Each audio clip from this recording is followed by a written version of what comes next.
Hi, welcome to Gemstone Tarot, 23rd of October, going into Scorpio season. And look, pretend I'm a Scorpio, I know. Give it a go. I've got one very hot ear, by the way. I had the radiator, which is here on, because it started raining and it was really, really gloomy.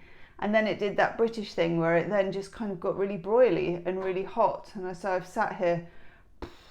Yeah, I'm a mixture of all of those things. Let's have our part two. It's a shorter part of Rosen's Almanac. Okay, but back with the clusters. What kind of clusters have linguists spotted? I'll just say here that linguists write very serious, analytic articles about such things. Oh joy, I can't wait to read them. Okay. One is called, oh my God, the submorphemic conjecture in English, semicolon. No, colon. Oh my God, let's not get the punctuation wrong, Gemma. The submorphic conjecture in English, colon, towards a distributed model of the cognitive dynamics of submorphemes by Didier Bottignieu. What follows comes largely from his research. Merci, Didier. His words, not mine. That said, or at school, when we were learning French, or not learning French really, people used to go, murky buckets, God knows why. That said, it's a lovely game to play with yourself, whether you're just thinking of words or if you want to write a poem or a speech. Let's start where Didier starts, with an SP. If you want to shut your eyes and think of sp words, go ahead.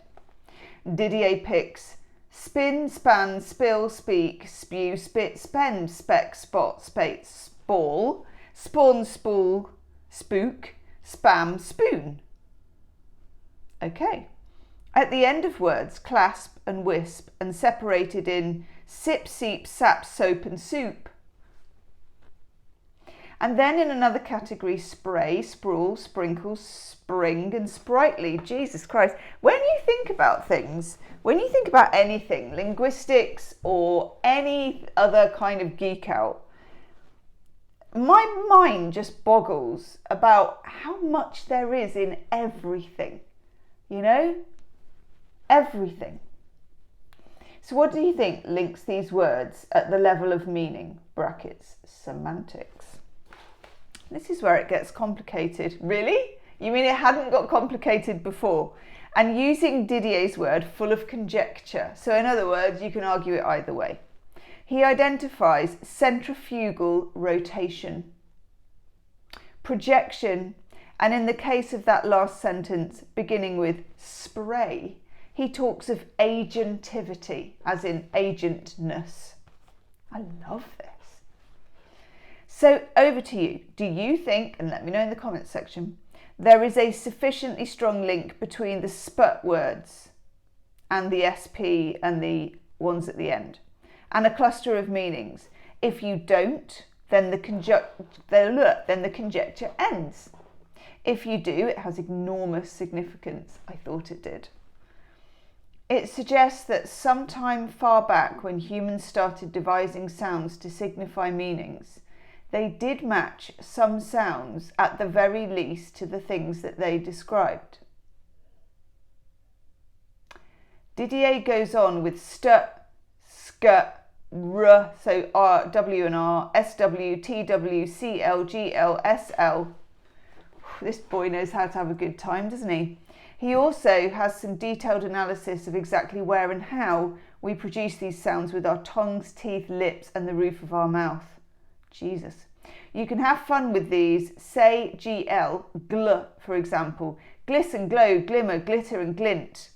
And does glory glitter a bit? And do we glow when we're gleeful? Is glass a bit glittery? Does it gleam? Glamour is quite glittery, isn't it? Any more? Glide, maybe not. Glum, no. Cripes. SL is quite famous in the world of submorphemic conjecture. Didier is quite abstemious with his list here. So what can we come up with? Sling, slug, slot, sleigh, slap, slate, sleet, sloop, slope, slide, slip, slake, sleek, slew. And what semantic field would you match these to? Some kind of movement, the movement of hands, imitating features with slope and sleet. Do we add sleep because we lie down to sleep? Did our ancestors say the sl sound at the same time as moving their hands, and so started to distinguish between slinging a stone, slaying an animal, and indicating a slope, sliding along, lying down to sleep? All this is called synesthesia because it involves different processes at the same time. The sense of the object or process or thought linked directly to the sound of the word, as with, say, the sight of something or the sound of a word. That's it. I won't subject you to it anymore, but that's linguistics. So, to be honest, I never really knew. My sister did linguistics at university, but I never really knew what she was doing, and it all looked very boring. So, I don't know. I thought that was quite interesting. Let's have some wisdom of the oracle. I've had the heating on for an hour, which is why the cats aren't bursting in. I think they're actually in a heat coma, which is great. What do we need to know, please, for Thursday as we enter Scorpio season? Oh, yes. Time for a nap. Take your opportunities for rest seriously. Be they mental, physical, or the weird kind of combo of the two, okay? Notice as well that we have a fox always here asleep on this moon. And for me, that means you're kind of having a foxy sleep. You've got one eye open. And it could be one of those day sleeps. I'm good at day sleeps, you know, where you're just having a nap, having a nod off. But make sure that you're tuned into when your body is indicating to you that you need to sleep, because sometimes it's not obvious, and it's not that you feel tired, you feel crabby, you feel sad, you feel weird. Do you just need to go to sleep? It's a bit like being a child. We sort of resist it and resist it. You know, when you have a toddler and they're just fighting going to sleep, and then they're like, oh, this is nice. Know that we are poised for something. We don't know what it is. There is a certain mystery in it. And also we're coming up for the retrogrades. So we may be going 3 steps back, 2 steps forward, 2 to the side, 2 over there, and God knows what. It feels like you're going to get the feeling that something is going to be happening without any of the evidence or the ability to intellectually plan for it. And I guess what we're talking about there is faith. Oh, yes. I love this card. And then we get something that we could all do with a little bit of. Serendipity. Now, the message that I'm getting for this, normally with serendipity, it's like you discover a 4-leaf clover. You're just like, well, I'm the lucky one.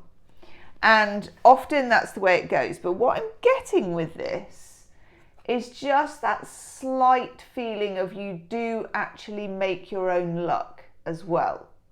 So putting yourself into a position where you can receive it, which for me involves not really going looking for luck, but not shutting things down by dwelling on the negative or wanting guarantees or doing that thing that we do as humans where we start yanking on strings because we want something to happen. And I'll take this advice myself at the moment. So feel the buoyancy of serendipity. Be elastic. Get some sleep while you're at it, but be elastic. Live in possibility, not in I know why that won't work. you know, and it's difficult to do this some days, especially if you're a bit tired and Scorpio season's a bit trying and Mercury retrograde can be like, oh my God. Remain buoyant, okay? Woof. Leave me a comment. I will see you tomorrow. Namaste.